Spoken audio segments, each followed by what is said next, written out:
안녕하세요. 책 읽어주는 파란지구입니다.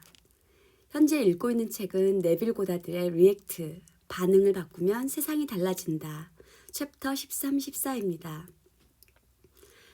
이 책은 연재를 해서 듣지 않아도 각 챕터별로 주옥 같은 내용을 담고 있으니까 꼭 잘 들어주세요. 시작하겠습니다. 챕터 13, 당신의 자서전. 시선을 내면으로 돌리고 내면의 마음 태도를 훈련해 요한의 상태를 극복해야만 합니다. 이것이 당신이 가야 할 운명입니다. 당신은 수많은 상태가 놓인 야곱의 사다리를 따라 당신 존재의 더 높은 곳까지 차근차근 올라가 당신 내면에서 깨어날 운명입니다. 세상에서 가장 경이로운 책이자 사람들이 가장 오해하고 있는 책인 성경은 당신이란 한 사람의 자서전입니다.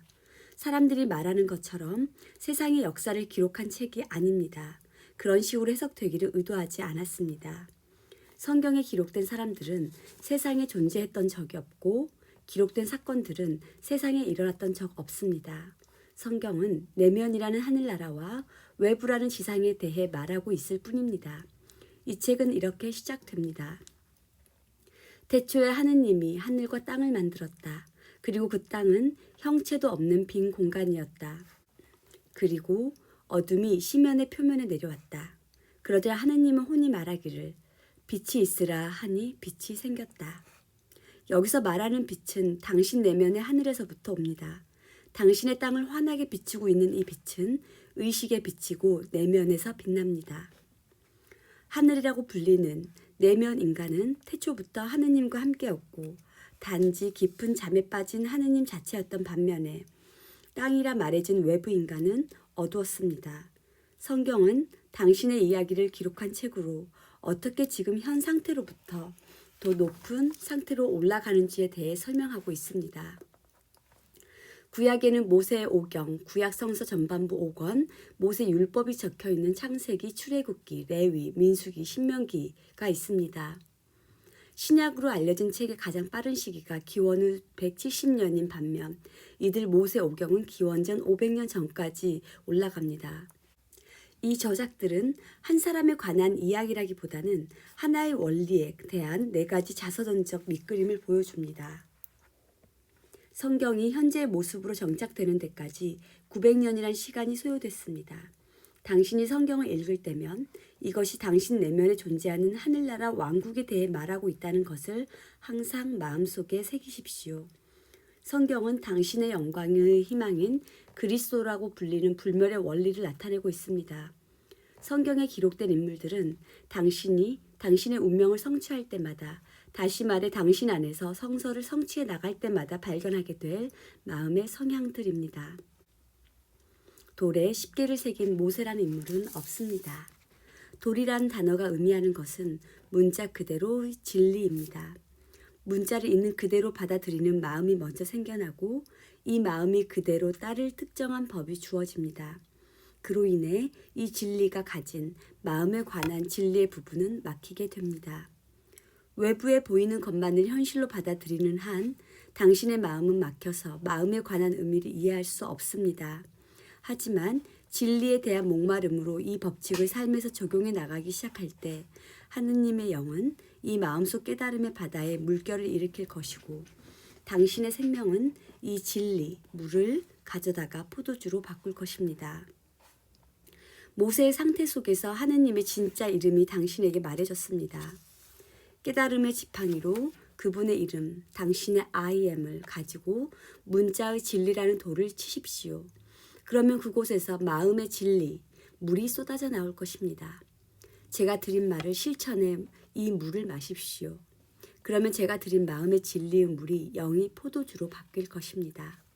성경에 나오는 의복은 몸에 걸치는 것이 아닌 마음의 의복입니다. 마태복음 3장에서는 세례 요한을 열왕기의 엘리야라고 묘사했습니다. 그는 낙타털로 짠 옷을 입고 허리에 가죽끈을 둘렀다고 합니다. 인간에게서 가장 바깥쪽에 있는 부분은 머리카락과 피부입니다. 그래서 세례 요한이 나타내고자 했던 것은 내적인 옷을 아직 두르지 않았던 외부 인간입니다. 예수는 내부 인간입니다.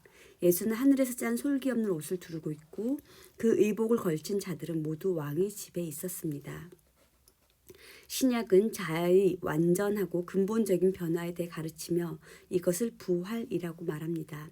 한편 세례 요한은 이것을 회개라 칭하며 하늘나라의 왕국에 대한 우리의 생각을 바꾸라고 충고합니다. 그는 황야에서 야생동물들과 함께 살았다고 합니다. 만일 당신도 방향성 없이 동물적 감각에 휘둘리고 있다면 야생에 사는 요한입니다. 하지만 동물적인 본능을 다스려 통제하기 시작할 때 내면에 있던 강함이 당신을 찾아올 것이고 당신은 진리의 물로 세례받게 될 것입니다. 마태는 우화를 통해 하늘나라의 왕국을 다양한 토양에 씨를 뿌리는 사람으로 비유했습니다. 여기에서 말하는 씨 뿌리는 사람은 당신과 무관한 어떤 다른 사람이 아닙니다. 당신이 바로 씨 뿌리는 사람이자 그 씨앗입니다. 당신의 경이로운 상상력이 바로 인간을 우리의 형상으로 만들자라고 말한 후에 잠에 빠지고는 자신의 구원을 위해 외부 인간의 뇌를 씨앗으로 병합시킨 하느님이자 씨를 뿌린 자입니다. 인간은 아담 혹은 붉은 땅으로서 하늘나라의 왕국이 세워진 마음의 땅입니다. 우화에서는 말을 듣고도 이해하지 못하면 악마가 찾아와 그의 가슴에 심어진 것을 낚아채가고 말을 듣고 이해하면 결실로 100배의 수확하게 된다고 말합니다. 또 다른 우화에서는 하늘나라의 왕국을 자신의 땅에 좋은 씨앗을 뿌리고 잠든 남자에 비교하기도 합니다. 그가 잠든 사이 적들이 쳐들어와 결국 잡초만을 수확하게 됩니다. 이 잡초들은 당신이 내면으로 시선을 돌려 진리를 발견했을 때, 그래서 하늘나라의 왕국이 당신의 것임을 알게 됐을 때 한데 묶여 불태워질 그릇된 가르침, 그릇된 믿음, 그릇된 관념입니다. 창세기 11장을 보면 어떤 돌, 문자 그대로의 진리와 벽돌, 인간이 만드는 관념으로 바벨탑이 세워졌는지에 관한 이야기가 나옵니다. 탑이 세워지기 전에는 오직 하나의 언어와 말이 있었습니다. 하지만 세워지는 동안 혼란이 일어나 누구도 서로의 말을 알아듣지 못하게 되었습니다. 이 탑은 오늘날 세상의 불가사의로 남아 있습니다. 당신에게는 당신의 집안 사람들을 제외한 적이란 없습니다. 그릇된 가르침을 진리로 받아들여 은행에 있는 돈들이 안정된 삶을 보장해 준다고 믿어버립니다. 혹은 당신의 건강이 당신이 먹고 있는 알약에 달려 있다고 믿어버립니다. 혹은 당신의 행복이 다른 사람에게 달렸다고 믿어버립니다. 이런 식으로 자신만의 바벨탑을 쌓고 있는 중입니다. 하지만 자신이 어떤 존재라고 받아들인 의식이 당신의 형 상태에 대한 진짜 이유입니다. 그리고 이 상태의 적들은 당신 안에 있습니다. 마태는 팔복, beatitude를 말하면서 당신의 태도가 부드러운 의복을 걸칠 때 축복을 받는다고 말했습니다. 그 뜻은 당신이 상상력이라는 솔기 없는 의복을 걸칠 때 내면에 있는 에덴의 정원으로 더 높이 자유롭게 올라갈 수 있다는 것입니다. 씨앗을 선택해서 마음에 심은 당신은 마음의 정원을 가꾸는 정원사입니다. 당신은 항상 당신이 바라보고 있는 것이 되기에 상상력의 인간으로서 당신이 심어놓은 그것이 되었다고 인식하십시오. 마태복음 16장에서 마태는 믿음이 없는 바리새인과 사두개인이 하늘나라로부터 증표를 청하는 것에 관한 이야기를 하면서 바리새인과 사두개인의 낡은 관습을 주의하고 조심하라고 당부합니다. 자, 그런데 이들은 사람이 아니라 마음 태도입니다. 만일 당신은 적절한 이웃과 함께 살아야만 한다고, 당신은 적절한 사람들을 알아야만 한다고, 당신은 적절한 피부색을 가져야만 한다고, 당신은 적절한 때, 적절한 장소에 있어야만 한다고 믿는다면 성서에서 말하는 바리새인의 태도를 지닌 것입니다. 자아가 더 높은 곳으로 올라가는 길은 언제나 내면에 있지 외부에 있는 것이 아니기에 이런 사고방식을 멀리 하십시오. 마가는 하늘나라의 왕국을 값비싼 진주를 발견한 진주 상인에 비교합니다. 이 상인은 자신이 가진 모든 것을 팔아 그것을 삽니다. 마음 외부에 존재하는 것에 대한 생각을 꽉 붙들고 있는 한 당신에게는 값비싼 진주를 살 돈이 없습니다. 자신 외부에 어떤 힘이 있다는 믿음들 모두를 팔려고 해야만 합니다. 하늘나라로 향하는 길은 위로 이어져 있으며 항상 내면에 존재합니다. 가죽과 털로 짠 옷을 입고는 이 길을 따라 여정을 떠날 수 없습니다. 당신이 항상 내면에서 엮어진 결혼 예복을 입어야만 합니다. 성경에서는 하늘나라의 왕국을 그물에도 비유합니다. 그물은 바다에 던져서 좋은 것 나쁜 것을 가리지 않고 각종의 물고기를 잡습니다. 이제 이 그물을 해안가로 끌고 나와 좋은 것들은 용기에 담고 나쁜 것들은 다시 바다에 던져버립니다. 분별하십시오. 조심스럽게 당신의 생각을 선택해서 사랑스럽지 않거나 부정적인 것이라면 던져버리십시오. 듣기에 좋은 것만을 마음에 들어오게 하여 그것들로부터 마음을 채우십시오. 그러면 숙련된 어부가 될 것입니다. 마태복음 13장에는 이런 질문이 던져집니다. 그대들은 이것을 이해했는가? 저들이 했던 대답처럼 당신도 예라고 대답하길 바랍니다. 그리고는 이렇게 말합니다. 새 포도주를 낡은 가죽 부대에 담지 마라. 왜냐하면 가죽이 터져 술이 쏟아질 것이고 가죽은 버려질 것이기에 그렇다. 둘 다 넣을 수 있게 새 포도주는 새 가죽 부대에 담아라. 낡은 사상, 인간의 전통적인 사고방식, 자신이 아닌 다른 곳에 힘이 있다는 믿음은 터지고 쏟아지고 버려져야만 하는 낡은 가죽 부대입니다. 하느님의 약속이 성취되어 내면에서 얻게 되는 새로운 포도주를 당신의 의식, 새 가죽 부대 안에 넣어야만 합니다. 인간은 외부에서 진화하는 것이 아닙니다. 인간 안에는 오직 하나의 존재, 오직 하나의 본질이 있습니다. 이것은 그리스도라 불리며 하느님의 권능과 당신의 영광의 희망으로 정의됩니다. 하느님의 말씀인 당신이 자신 외부에 힘이 있다는 마음으로 더럽혀지지 않는다면 이 힘은 깨어날 수 있습니다. 깨어나십시오. 모든 잘못된 믿음을 던져버리십시오. 그리고 당신의 꿈이 이루어진 것을 나타내는 내면의 태도라는 부드러운 의복으로 갈아입으십시오. 성경은 처음부터 마지막 구절까지 영원히 겪는 마음에 관한 이야기이며 당신이 가장 먼저 해야만 하는 작업은 당신의 사고방식에 관한 일이라고 이야기하고 있습니다.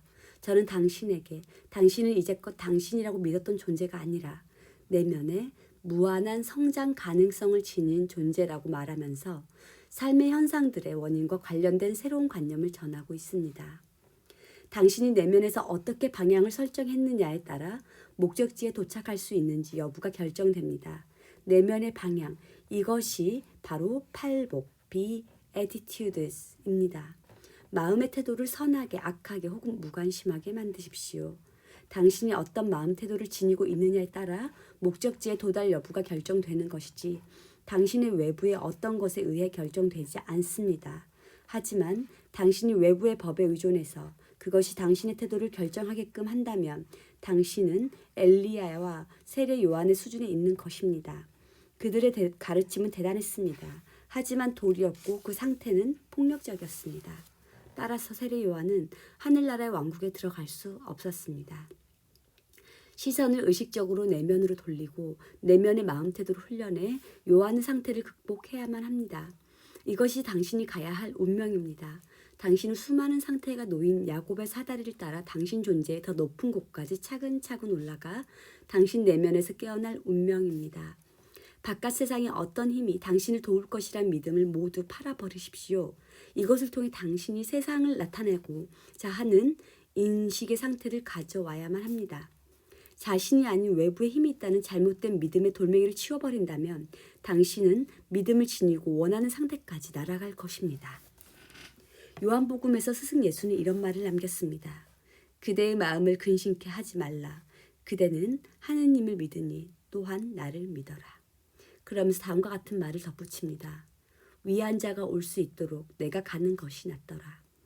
외부의 스승이 준 가르침처럼 보이지만 외부 스승에 관한 믿음을 사라지게 하기 위한 가르침입니다. 왜냐하면 오직 이렇게 외부 스승에 대한 믿음이 사라졌을 때에만 당신 내부에 있는 위한 자를 찾을 수 있기 때문입니다. 자신에 대한 믿음이 커질수록 마음은 평화를 찾게 될 것입니다. 오직 하나의 원인, 오직 하나의 I am만이 있습니다. 삼위일체로서의 I는 헤아릴 수 없는 근원 안에서는 하느님의 아버지이고 창조된 표현 안에서는 아들입니다. 상상력은 의식에서 태어났기 때문입니다. I는 우주적 관점에서 즉 무한의 목전 안에서는 설령인 하나님입니다. 목전의 참된 정의는 지금보다 더 빠르고 이곳보다 더 가깝다입니다. 따라서 I am, 나가 위한 자입니다. 당신의 꿈이 현실이 되는 데는 더 이상 기다릴 필요가 없다는 암보다 당신을 위안시킬 수 있는 것이 있을까요? 이것은 지금보다 더 가까이에 존재하고 지금이란 시기에 보다 더 가깝습니다. 이 알미 당신의 위안자가 되게 하십시오. 무한의 상태 안에 어떤 한계가 있다면 더 이상 무한이 아닙니다. 출애굽기 23장에는 당신은 새끼 염소를 그 어미의 젖에 담가서는 안 된다 라는 구절이 있습니다. 당신이 마음을 부정적인 것에 두고 있을 때 당신은 새끼 염소, 제물로 바쳐야 할 부정적인 감정을 어미 젖, 의식에 담그는 일을 하고 있는 것입니다. 부족함과 결핍된 것, 모든 부정적인 상태들에서 의식을 거두고 성취와 풍족함, 긍정적인 상태들에 두십시오. 그러면 당신은 더 이상 소망을 어미의 젖에 끓이지 않게 될 것입니다. 이것으로 챕터 13을 끝냈습니다. 챕터 14를 시작하겠습니다. 챕터 14 인간의 영. 이 말은 모두 진리입니다. 하지만 진리는 그 자체만으로는 아무 일도 하지 못합니다. 삶에 반드시 적용되어야만 합니다. 적용되지 않는 진리는 기름이 없는 램프와 같고 삶에 적용된 진리는 마르지 않는 기름으로 채워진 램프와 같습니다. 성경은 인간의 영과 세속 마음의 끊임없는 투쟁을 기록하고 있습니다. 세속의 마음은 바깥 세상만이 현실이라 믿으면서 잠든 인간을 지배합니다. 반면에 인간의 영은 인간 안에 하느님으로서 잠든 인간을 계속해서 깨워 모든 것이 영 아래에 있다는 사실을 선포하기 위해 애씁니다. 이것을 알았던 파우스트는 이렇게 말했습니다. 내 가슴 안에는 두 영혼이 함께 있네. 하나는 하늘을 열망하며 다른 하나는 세상에 매달려 있네. 이 투쟁은 창세기 25장에서는 이삭의 두 아들인 야곱과 에서의 이야기로 표현됐습니다. 털로 뒤덮여 있는 에서는 당신의 개성을 말하고 부드러운 피부를 가진 야곱은 당신의 영을 말합니다. 둘의 어머니 레베카는 자신 안에서 일어나고 있는 둘의 싸움을 눈치채고는 주에게 묻자 이런 답을 들었습니다. 두 나라가 너의 태 안에 있고 네게서 태어난 두 민족이 갈라설 것이다. 하나는 다른 하나보다 더 강해져 형이 아우를 섬기게 될 것이다. 당신은 판단하고 분별하는 능력을 통해 당신의 세상을 인식하고 있습니다. 그러므로 언제라도 일상의 생각들을 관찰한다면 당신이 머물러 있는 마음의 상태가 어떤지 알 수 있습니다. 그런데 모든 상태는 탈출구가 보이지 않는 듯한 그것만의 한계와 제약을 지니고 있습니다. 그래서 당신이 머물고 있는 상태가 바로 당신이라고 믿는다면 그곳에서 떠나기란 불가능합니다. 에서와 야곱의 이야기는 이렇게 벗어날 수 없을 것만 같은 한계에 둘러싸인 곳에도 탈출구가 존재한다는 것에 대해 그리고 그곳을 탈출하는 방법에 대해 말해줍니다. 당신 마음 안에서 에서는 현실이라는 바깥 세상으로 존재하고 야곱은 상상력의 내부 세계로 존재합니다. 당신이 이 둘의 아버지로서 둘 중 한 명에게 태어나게 할 권리가 있습니다. 항상 당신이 의식을 두고 있는 곳으로부터 세상을 보고 있는 당신은 이제 바깥 세상에서 의식을 제거해 그곳에 향하던 눈을 감고 원하는 상태로 세상을 상상함으로써 자신을 속이라고 합니다. 현실이라 불리는 것들에 대해 눈을 감고 생각을 내면으로 향해서 이 일을 합니다. 이제 당신의 생각들이 오감으로 인지하는 세상만큼 단단한 현실처럼 될 때까지 실제라는 느낌으로 두르십시오. 이 일을 마쳤을 때 당신은 이삭처럼 아들 야곱에게 태어날 권리를 준 것입니다. 객관의 세상은 언제나 내면의 주관 상태가 투영되어 나타납니다. 그러므로 당신 내면의 주관 상태를 바꾸기 전까지 외부 세상이 바뀌는 일은 없습니다. 당신이 차지하고 싶은 상태가 무엇인지 알아서 마치 스펀지에 물이 흡수되듯 당신이 그것에 흡수되어 하나가 되게끔 하십시오. 눈을 떠 에서, 즉 바깥 세상이 돌아왔을 때, 상상에서 돌아와 눈을 떴을 때 당신은 에서가 태어날 권리를 이미 동생에게 주었다는 것을 알 정도로 만족감과 성취감에 푹 빠지십시오. 물론 당신이 한 일이라고는 상상 속에서 그 상태가 실제라고 여기게끔 자신을 속인 것뿐이지만 이것은 태어날 권리를 그 상태에 준 것입니다. 어떻게 이 일이 전개되어 나올지는 알지 못합니다. 오직 하늘에 계신 아버지만이 알고 있을 뿐입니다. 그분에게는 당신이 바라는 상태의 생명을 불어넣을 방법이 있고 그 방법은 우리가 찾아낼 수 없습니다. 자, 당신 안에는 반드시 흔들어 깨워야 하는 고온이 잠든 생명의 본질이 있습니다. 당신이 이제껏 에서에게 주었던 권능을 야곱에게 준 후 살펴보십시오. 에서가 더 이상 격렬하게 반응하지 않고 수동적으로 된 것을 보게 될 것입니다. 그러면 당신이 형제의 순서를 뒤바꿨다는 것을 알게 될 것입니다. 당신이 야곱인 것을 인식한다면 보기 원하는 것만을 보고 세상에 나타났으면 하는 것을 경험하는 것을 계속 고집한 것입니다. 이 일은 결국 당신 안에 잠들어 있는 생명의 에센스를 깨워 세상이 당신의 것이고 모든 것이 내 안의 근원 생명 안에 있다는 진리를 자각하게 합니다. 성서에 나온 레베카가 당신입니다. 당신은 영원한 시간 속에서 계속 전쟁을 하고 있는 에서와 야곱을 지금도 낳는 중입니다. 이성적으로 분별하고 있는 이 세상이 형이고 내면에서 알고 있는 세상이 동생입니다. 당신이 되고자 하는 사람은 지금도 태어나기 위해 몸부림치는 중입니다. 당신이 바깥 세상만을 유일한 현실로 바라보고 받아들인다면 소망이 이루어진 모습에게는 태어날 기회를 주지 않는 것입니다. 정신을 내면으로 향해서 당신이 목표하는 세계를 그곳에서 받아들여야만 합니다. 성경에 기록된 모든 인물이 당신 마음 안에 있다고 상기하면서 창세기 25장과 27장을 읽으십시오. 당신이 결혼을 안 했을지라도 언제나 쌍둥이를 낳고 있는 중입니다. 지금 당신이 사는 세계는 인식 상태가 외부로 그려져 나온 것입니다. 외부의 상태는 당신의 첫째 아들이고 이제 그 자리는 둘째 아들이 차지해야만 합니다. 성경에는 둘째 아들이 첫째의 자리를 차지하는 이야기들이 있습니다. 야곱은 에서의 자리를 차지했고 예수는 세리 요한의 자리를 차지했고 그리고 인간의 영은 인간의 물질을 차지했습니다. 당신이 무언가 원하는 것이 생긴다면 될 수 있는 한 생생하게 만드십시오. 그런 후 외부 세계를 사형태에 내보내 그 상태들에 대한 오감의 문을 닫으십시오. 당신이 이 일을 할 수 있을 때까지는 둘째 아들, 당신이 소중하게 여기는 관념을 만질 수 없습니다. 소망이 이루어진 것을 부정하는 생각들에서 당신의 의식을 제거하고 소망의 현실의 피부를 덮어줌으로써 이 일을 완성하십시오. 나이팅게일에게 붙이는 송가에서 키츠는 이렇게 노래했습니다. 내 가슴은 아프고 나른히 파고드는 마비에 내가 독짐을 마신 듯 감각이 저려온다. 너무도 생생하게 이 경험이란 실체를 느끼고 눈을 떴을 때 키츠는 다시 묻습니다. 그것은 환상이었던가? 아니면 깬 채로 꾼 꿈일까? 음악 소린 저 멀리 사라졌다. 나는 깨어있는가? 아니면 잠에 든 것인가? 제가 당신에게 원하는 사람이 된 것을 느끼라고 했을 때 이 정도의 강렬한 상상을 말했던 것입니다. 자, 상상 속에 손을 펴서 그곳에 있는 물건을 만지십시오. 상상의 귀를 통해 소리를 들으십시오. 상상의 눈을 통해 그곳에 있는 것들을 보십시오. 그곳에 있는 사물들을 만지고 느끼며 상상 속의 세계에서 걸어 나가십시오. 당신의 창조력은 어떤 것에도 쓰일 수 있습니다.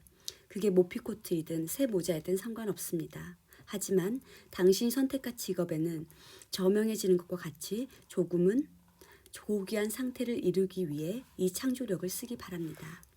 이제 유다와 타마르 이야기가 나오는 창세기 38장을 보도록 하겠습니다. 유다는 찬양하다, 타마르는 오아시스가 있는 곳에 서 있는 야자나무, 즉 소망하는 상태를 뜻합니다. 타마르인 당신은 당신이 바라는 것에 대한 갈증을 지닙니다. 그 바라는 상태에 들어가 소망과 하나가 되십시오. 이것을 통해 소망을 현실로 만들어 타마르를 자신에게 주십시오. 당신의 기도가 이루어졌다는 만족감을 느끼십시오. 당신은 타마르라 불리는 여인이자 유다라 불리는 남성입니다. 창세기 48장을 보면 쌍둥이에 대한 또 다른 설명을 볼 수 있습니다. 므낫세, 즉 용서하다는 뜻과 그의 동생 에브라임, 즉 긍정 혹은 단언하다라는 뜻의 이야기입니다. 한쪽은 부정, 다른 한쪽은 긍정 단어입니다. 문제가 해결되었다고 단언해서 그것에서 의식을 제거할 때 그 문제는 일시적으로 의식 속에서 잊힙니다. 그렇게 단언한 것을 계속 고집하십시오. 그저 말을 반복하는 것이 아니라 느끼는 것입니다. 해결된 모습을 느끼면 그 문제는 관심을 받지 못하고 사라집니다. 이 가르침은 현실에 만족한 자를 위한 것이 아니라 올바른 생각을 갈망하는 굶주린 영혼들을 위한 것입니다. 마태복음 5장에서는 이렇게 말합니다. 올바름, 즉 의로움에 대해 굶주리고 목마른 자들은 축복받을 것이다. 왜냐하면 그들은 만족될 것이기 때문이다. 생각들을 비판하지 말고 있는 그대로 보는 것을 통해 당신 안에 있는 야곱을 깨우십시오. 자신을 두 존재로 생각하십시오. 하나는 감각기관들을 통해 보고 있는 존재, 다른 하나는 상상력의 마음을 통해 보는 존재. 감각인간은 습관의 창조물입니다. 그는 현재 역동적이고 활동적입니다. 하지만 자아 관찰을 매일 해봄으로써 감각인간을 수동적인 상태로 만들어 그 힘을 상상인간에게 이양할 수 있습니다. 같은 세상에 대한 확연히 다른 두 가지 관점이 있습니다. 당신의 감각기관을 통해 보는 관점과 순전히 정신적으로 인지하는 관점입니다. 당신의 소망은 형체도 모양도 없는 정신적인 것입니다. 이것은 인식의 힘이 내면으로 돌아설 때 지금 현 세상을 대신하게 될 당신의 둘째 아들입니다. 무엇을 열망합니까? 그토록 바라는 온 마음을 사로잡는 열망이 지금 당신에게 있습니까? 이 열망의 옷을 당신의 마음에 두르십시오. 이것의 성취가 당신의 느낌에 달렸다는 것을 알아서 과연 이것이 현실이 된다면 어떤 느낌일지 자신에게 물어보십시오. 당신이 가진 문제가 무엇이든 해결책은 당신 안에 있습니다. 의식을 당신의 소망이 이루어진 곳으로 향하게 하고 객관적인 현실의 가죽으로 입히십시오. 이것은 반전의 기술입니다. 당신이 어떤 한 상태에 있다고 느낄 때면 즉각적으로 그 상태의 결과를 짊어지게 되기에 결코 가볍게 여겨서는 안 됩니다. 이제 내면의 소망에 옷 입히는 법을 알았으면 합니다. 당신의 소망을 야곱으로 생각하고 에서의 가죽과 털로 덮어주십시오. 소망이 물질로 나타나는 데까지 걸리는 시간은 소망에 입힌 현실의 옷의 느낌이 얼마나 자연스러운지에 달려 있습니다. 하늘나라의 왕국은 당신 안에 있습니다. 인류는 이 왕국에 들어갈 수 없고 오직 당신의 상상력만이 당신이 지금 꽉 붙들고 있는 것에서 자신을 떼어냈을 때 들어갈 수 있을 뿐입니다. 오직 인간의 영만이 부름을 받고 오직 인간의 영만이 기쁘게 이 날을 통해 지나갈 수 있기에 반드시 분리가 일어나야만 합니다. 특정한 결과를 만들어내는 데 특정한 의식 상태가 필요하다면 이 의식 상태가 없을 때 결과는 일어나지 않을 것입니다.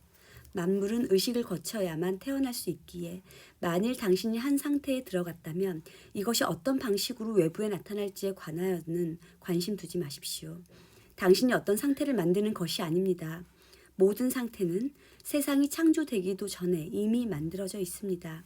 오히려 당신이 하나의 상태에 들어가면 그것이 스스로 세상의 모습을 드러낼 뿐입니다. 나는 가난하다라고 말하면 가난의 상태에 들어가 보십시오. 그러면 그 증거물이 시공간 장벽에 나타나는 것을 보게 될 것입니다.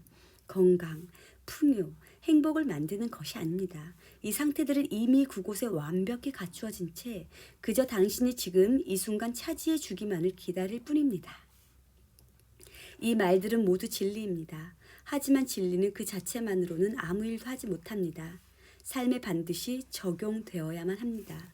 적용되지 않는 진리는 기름이 없는 램프와 같고 삶에 적용되는 진리는 마르지 않는 기름으로 채워진 램프와 같습니다. 우연한 사고 같은 것은 없습니다. 상상에 뿌리를 두고 있지 않은 것은 존재할 수 없다는 것을 반드시 기억하십시오. 죽음을 초래한 사고가 일어났다면 그것은 비자발적 자살입니다. 이렇게 말해지지 않습니까?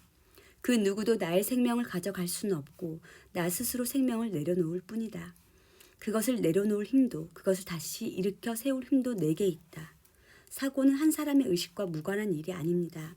사람 안에 거하는 영을 제외하고는 그 누구도 사람을 알지 못한다.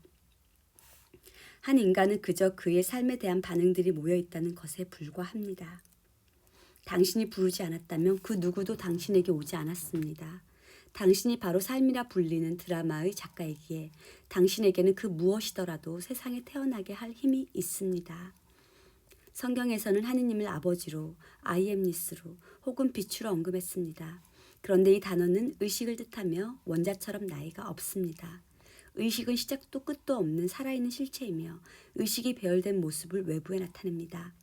외부 인간은 나이를 받아들이지만 의식의 본질은 그렇지 않습니다. 결코 변하지 않습니다. 세상이 있기도 전에 나는 존재했고 세상이 존재하기를 멈출 때도 나는 계속 존재합니다. 외부 인간은 나는 뭐뭐이었고 I was 혹은 나는 뭐뭐일 것이고 I will be 라고 말할 수 있지만 내부 인간은 오직 I am만을 말합니다. 당신의 소망은 무엇인지 알아 이미 그것을 가지고 있다는 생각이 자연스럽게 펼쳐질 때까지 계속 밀고 나가십시오. 만약 이렇게 하지 못했다면 다시 옛날의 사고방식으로 돌아가 과거를 현실화시킬 것이고 이것으로 인해 소망은 외부에 영영 나타나지 못할 것입니다. 저는 이 진리를 당신에게 전합니다. 인간이 폭력적인 동안에는 동물들이 분명 존재할 것입니다. 동물은 인간의 폭력성이 외부에 나타난 증거일 뿐입니다. 공룡은 작은 뇌를 가진 아주 육중한 야수이고 그 당시 인간들의 아둔함을 보여줍니다. 무언가가 공룡을 멸망시킨 것이 아니라 자연스럽게 사라진 것입니다. 인간이여, 길들어지십시오. 그러면 모든 동물이 종적을 갖추게 될 것입니다.